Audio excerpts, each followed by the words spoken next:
Assalamualaikum warahmatullahi wabarakatuh. Perkenalkan, nama saya Nur Fadilah. Saya dari kelas H akan menjelaskan tentang olahraga hoki.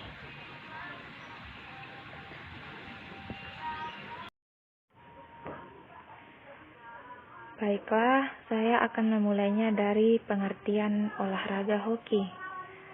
Olahraga hoki atau hoki ini adalah cabang olahraga yang dimainkan oleh dua regu, di mana masing-masing pemainnya memegang sebuah tongkat bengkok yang disebut dengan stick. Tongkat ini berfungsi untuk menggerakkan bola. Kemudian yang kedua adalah sejarah hoki. Menurut sumber sejarah, hoki berasal dari Persia kuno dan Mesir kuno. Hal tersebut ditemukan di relief tembok kuburan lembah Raja dekat Bani Hasan di Mesir kuno yang menggambarkan permainan bola menggunakan stik yang diberi nama hoksa. Permainan tersebut menyebar ke seluruh Arab atau Dahwa dan Afrika Utara atau Depu. Akan tetapi, olahraga hoki modern lahir di Inggris tahun 1800 yang ditemukan di dalam sebuah almanak. Permainan ini sudah bernama hoki. Akan tetapi, Perancis juga menyatakan bahwa hoki modern berasal dari negaranya yang berasal dari kata hoket atau tongkat gembala.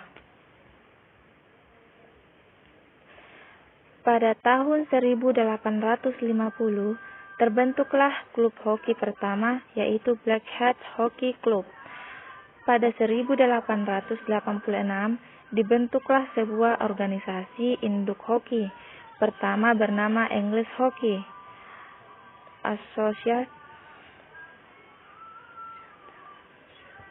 Association. Permainan hoki ini menyebar ke seluruh daratan Eropa dengan peraturan permainan masing-masing. Di Irlandia pada tahun 1893 terbentuk Irish Hockey Association dan juga Wales pada tahun 1897. Kemudian di Skotlandia juga dibentuk organisasi hoki.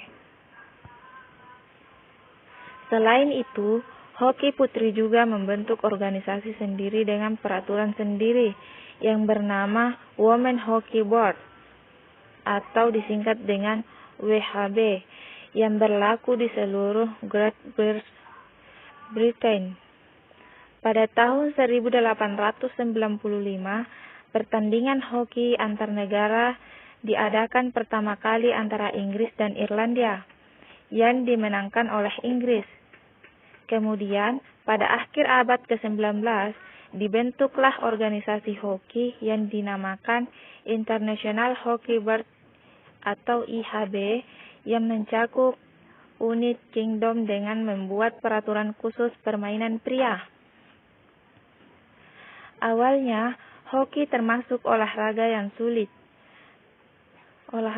sulit masuk pada kejuaraan Olimpiade karena tidak adanya organisasi internasional antar negara. Akan tetapi, pada tahun 1908, Olimpiade diadakan di London atau Inggris dan hoki menjadi salah satu cabang olahraga yang dipertandingkan di Olimpiade tersebut. Dengan IHB sebagai panitia dengan peserta Inggris, Irlandia, Skotlandia, dan Wales. Pada tahun 1912, olahraga hoki tidak masuk di Olimpiade Stockholm.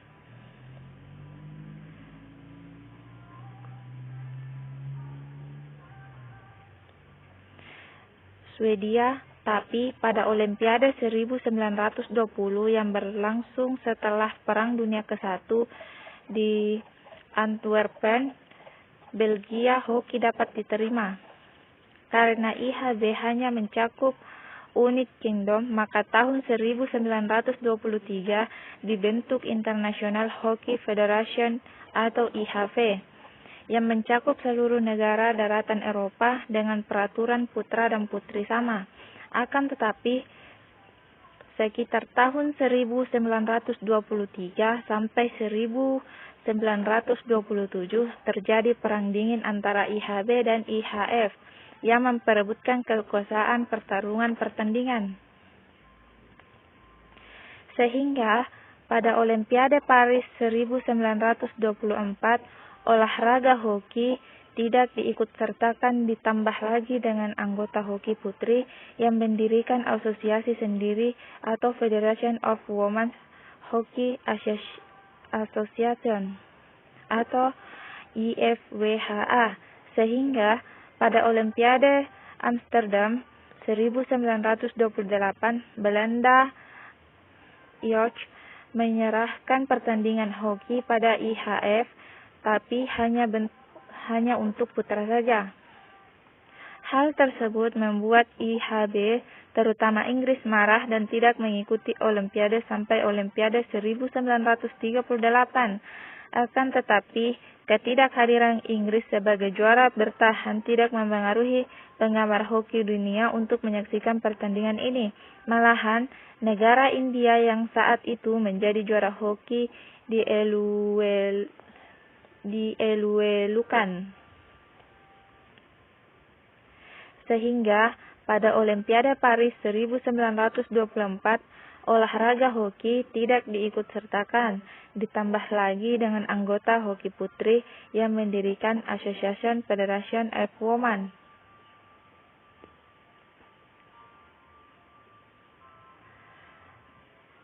Pada tahun 1972, IHB berubah menjadi IHRB, International Hockey Rules Board. Untuk upaya memasukkan hoki putri pada Olimpiade 1980 di Moskow tahun 1980, Olimpiade Moskow dimenangkan oleh India. Pada Olimpiade Los Angeles 1932, Amerika ikut bergabung dalam olahraga ini, disusul oleh Jepang pada tahun 1940. Sehingga jumlah anggota IHF 14 negara, tapi sampai tahun 2000-an telah mencapai 100 negara. Kemudian kita akan membahas tentang teknik dasar olahraga hoki. Yang pertama yaitu cara memegang stick atau the grip. Kedua tangan memegang stick dengan posisi tangan kiri memegang bagian bawah ujung stick dengan membentuk lurus segaris dengan bagian kepala stick atau sekitar 10 cm dari ujung stick, disesuaikan dengan tinggi badan pemain. Posisi tangan kanan berada sedikit di bawah atau rapat dengan tangan kiri dengan membentuk huruf juga dan stick dipegang erat. Kemudian dapat dilakukan latihan untuk forehand dan backhand, stop bola tapping dan push, sehingga dirangkai menjadi forehand backhand, forehand stop push, forehand backhand yang dilakukan tanpa bola. Yang kedua, sikap siap dalam permainan atau the stand. Sikap siap di dalam permainan hoki adalah dengan posisi kedua kaki terbuka selebar bahu. Kemudian lutut agak ditekuk dengan posisi badan sedikit membungkuk ke depan. Pandangan mata selalu mengikuti jalannya bola. Posisi tangan tetap memegang stick atau push dan selalu siap untuk melakukan stop bola atau merebut bola dari lawan. Yang ketiga yaitu penguasaan bola atau ball control. Pada waktu mengontrol bola dapat dilakukan latihan mendorong bola ke depan sejauh 20-30 cm. Posisi kaki di tempat dan menarik bola ke belakang, mendorong bola ke arah kiri dengan cara forehand dan ke arah kanan dengan cara backhand. Dan membuat angka 8. dengan menggunakan bola dengan cara mendorong bola ke depan kaki atau membuat angka 8. Yang keempat yaitu tapping. Pada saat tapping, bola berada pada jangkauan stick dengan posisi di depan antara dua kaki atau depan kaki kiri. Kemudian, tarik stick ke belakang sekitar 20-30 cm dari bola dan pukulkan stick ke arah bola. Selanjutnya, hadapkan bagian stick yang datar ke arah sasaran dengan batas ayunan kepala stick mencapai lutut. Yang kelima yaitu stooping. Pada saat menghentikan bola, pemain melakukannya dengan stick yang dipegang oleh kedua tangan. Tapi apabila terpaksa dapat dilakukan dengan menggunakan satu tangan. Teknik dalam menghentikan bola ada dua, yaitu forehand stop dan backhand stop.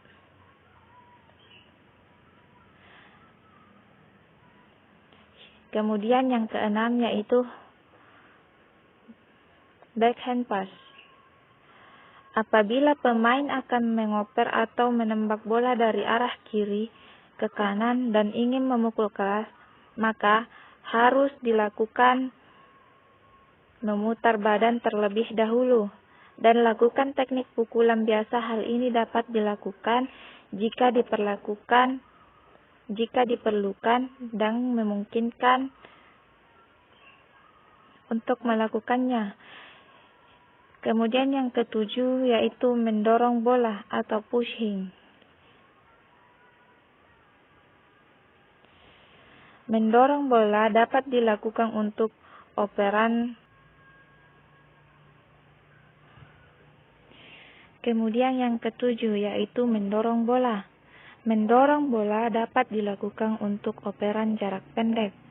Tapi untuk permainan yang mahir dapat melakukan ini untuk operan jarak jauh. Yang kedelapan yaitu dribbling. Pada saat melakukan dribbling, bola harus selalu dekat dengan stick, sekitar 1 meter di depan kaki atau agak.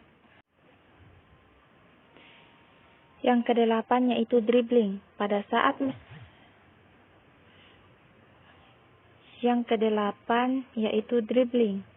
saat melakukan dribbling, bola harus selalu dekat dengan stick, sekitar 1 meter di depan kaki atau agak ke samping kanan, agar mudah melakukan operan atau tembakan ke gawang. Pemain tidak boleh lengah, karena bola dapat lepas kontrol atau dicuri oleh lawan. Kemudian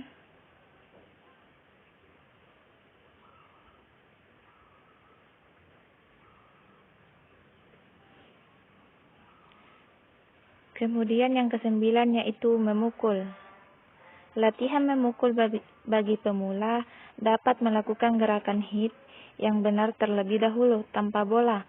Pada saat melakukan tembakan, posisi bola harus berada di depan kaki kiri agar berat badan dapat ditransfer ke kaki kiri, sehingga memberikan tenaga tambahan pada pukulan. Pada saat melakukan ayunan stick, sebaiknya lakukan ayunan pendek dengan timing yang dapat dan gerak lanjutan yang benar. Dapat menghasilkan pukulan yang keras dan gerak lanjutan harus mengarah ke depan, bukan ke atas.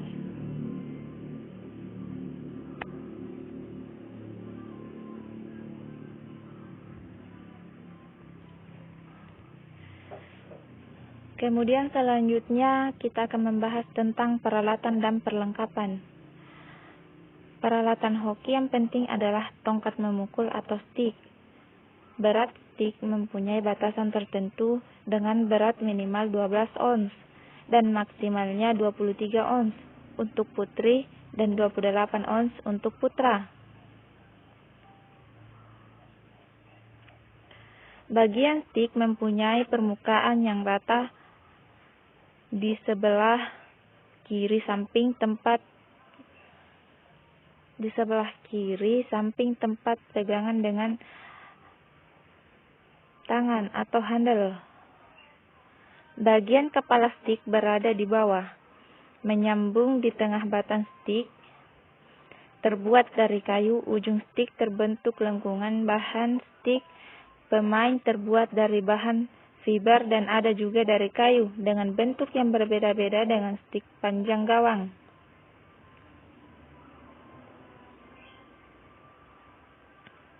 Bola hoki terbuat dari bahan kulit putih yang dijahit seperti pembungkus bola kriket. Beratnya minimal 5,5 ons dan maksimalnya 5,7 ons dan maksimalnya 5,75 ons. Bola hoki memiliki diameter 8 sampai 13 atau 16 inci atau 9,25 inci. Selama pertandingan berlangsung, bola dapat diganti. Untuk perlengkapan penjaga gawang diperlukan perlindungan tangan dan kaki yang masing-masing memiliki lebar maksimal 300 mm. Bola hoki terbuat dari bahan kulit putih yang dijahit seperti pembungkus bola kriket.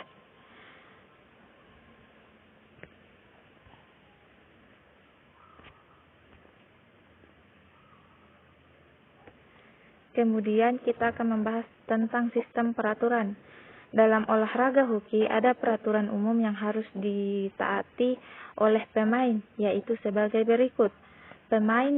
Yang pertama yaitu pemain dilarang mengangkat stik di atas pundaknya jika berbahaya bagi pemain lain atau melakukan hal yang dapat membahayakan pemain lainnya. Yang kedua, melakukan pukulan bola ke udara. Kemudian yang ketiga yaitu menendang atau menahan bola dengan menggunakan kaki, kecuali penjaga gawang dapat bermain dengan kakinya atau menahan bola dengan bagian tubuh mana saja di dalam atau striking circle.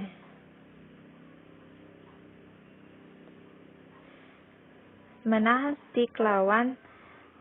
Kemudian yang keempat yaitu dengan menahan stik lawan dengan memukul atau menggigit. Pemain boleh menahan bola dengan tangan apabila bola tersebut jatuh dengan segera. Kemudian yang kelima yaitu menahan, mendorong atau menjatuhkan lawan dengan menggunakan stik atau badan. Kemudian yang selanjutnya adalah ukuran dan gambar lapangan. Olahraga hoki biasanya dilakukan di lapangan terbuka atau indoor dan di lapangan es. Yang sering dipertandingkan adalah hoki lapangan yang dimainkan di lapangan rumput atau sintetis dengan panjang 91,4 meter dan lebarnya 55 meter yang dibatasi oleh garis samping dan garis belakang. Masing-masing sisi harus ditambah dengan 5 meter di belakang lapangan dan 4 meter samping lapangan. Baiklah, itulah tadi hasil presentasi dari saya. Lebih dan kurangnya mohon dimaafkan. Wabillahi taufiq wal hidayah. Wassalamualaikum warahmatullahi wabarakatuh.